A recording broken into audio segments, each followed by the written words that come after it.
आप सभी भाई बहनों का धर्म दर्शन की ज्ञान संदेश कक्षा में एक बार फिर स्वागत है।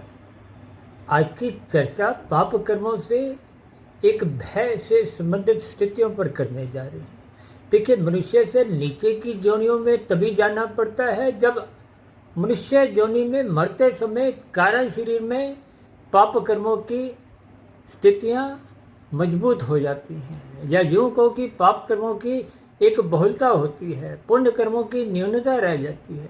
अब नीचे की देखिए 80 लाख प्रकार की जोनियों में ऐसी कितनी ही जोनियाँ हैं जिनके आप और हम नाम सुनकर भी कांप उठते हैं, भयभीत हो उठते हैं। उन जोनियों में भी आज जितने जीव हैं वो भी कभी ना कभी आपके हमारे समान मनुष्य जोनि में ही थे।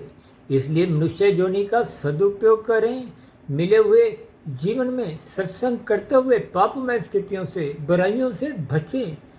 अन्यथा ज्ञान के अभाव में, सत्संग के अभाव में जब मनुष्य विषय भोगों की लत में ही खोया रहता है तो फिर ऐसी स्थितियां कब मनुष्य को तमोगुण में गिराते हुए पाप कर्म करवा जाती हैं। यानी कि मनुष्य भले ही नीचे की योनियों के नाम सुनकर भयभीत कांप उठता हो, लेकिन पाप कर्म करने से भयभीत नहीं होता।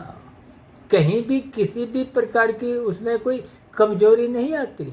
इस विडंबना पर, इस स्थितियों पर आप ईमानदारी से चिंतन करें ताकि मिला हुआ जीवन पापमय स्थितियों से गुजरने से बच जाए। और ये तभी संभव है जब आपका रजोगुण मर्यादित स्थितियों में रहता है। रजोगुण मर्यादा में रहे, इसके लिए सत्संग करना अनिवार्य है। ब्रह्म मुहूर्त में उठना एक लाभदायक स्थिति है। गुरु से जुड़ना एक विशेष प्रकार की सात्विक स्थिति है।